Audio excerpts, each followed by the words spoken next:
लेकिन क्या आप इस्कॉन के इतिहास के बारे में जानते हैं कि इसकी शुरुआत कब और कैसे हुई?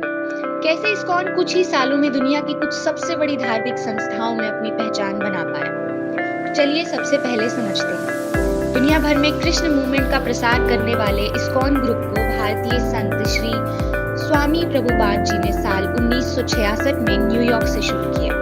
दरअसल इस्कॉन का पूरा नाम international society for Krishna consciousness है और ये आज विश्व के लगभग 120 से ज्यादा देशों में 600 से अधिक शाखाओं के साथ काम कर रहा है। आइए जानते हैं कि दुनिया के पहले वर्ल्ड फेमस इस्कॉन टेम्पल की स्थापना कैसे हुई। दरअसल साल 1965 में ही स्वामी प्रभुपाद जी कृष्ण नाम का प्रचार करने के उद्देश्य से साल 1965 में अकेले ही अमेरिका की यात्रा पर निकल गए थे, जहां उनके विचारों ने वहां के लोगों को काफी प्रभावित किया। इसके बाद स्वामी प्रभुपाद जी ने 1966 में एक आध्यात्मिक समाज के उद्देश्य से अमेरिका में इस्कॉन टेम्पल का निर्माण किया। हालांकि भारत में इस्कॉन का पहला मंदिर साल 1975 में भी श्री कृष्ण जन्मभूमि वृंदावन में बना, जिसे कृष्ण बलराम मंदिर के नाम से भी जाना जाता है। इस्कॉन सबसे बड़ा मंदिर बेंगलोर में स्थापित है, जिसे वर्ष 1997 में बनाया गया। आपको शायद ये जानकर हैरानी होगी कि पाकिस्तान में भी इस्कॉन मंदिर की 3 शाखाएं मौजूद है,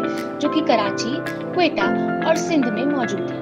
आइए जानते हैं कि इस्कॉन का उद्देश्य क्या है। इस्कॉन मंदिर का उद्देश्य देश दुनिया भर के लोगों को ईश्वर और उसके विश्वास से जोड़े रखना। इसके अलावा इस्कॉन लोगों को आध्यात्मिक समझ, एकता और शांति प्रदान करने के साथ साथ नैतिक गुणों को कैसे विकसित किया जाए, ये भी सिखाता है। इसके अलावा इस्कॉन में वेदों और वैदिक ग्रंथों की शिक्षाओं का पालन भी किया जाता है, जिसमें मुख्य रूप से श्रीमद् भागवत गीता शामिल है, जो श्री राधा कृष्ण के सर्वोच्च व्यक्तिगत पहलू में वैष्णववाद या श्री कृष्ण के प्रति भक्ति का प्रतीक है। आइए जानते हैं कि इस्कॉन के अनुयायियों को किन दिशा निर्देशों का पालन करना है। इस्कॉन का अनुयायी होने की पहली शर्त यह है कि किसी भी प्रकार के गलत आचरणों से दूर रहना होता है। इसके अलावा तामसिक चीजों अर्थात मांस, मदिरा, लहसुन और प्याज आदि से दूर रहना होता है। इतना ही नहीं, इस्कॉन के किसी भी अनुयायी को हरे कृष्णा नाम की माला का जाप दिन में कम से कम 16 बार करना होता है। साथ ही उन्हें गीता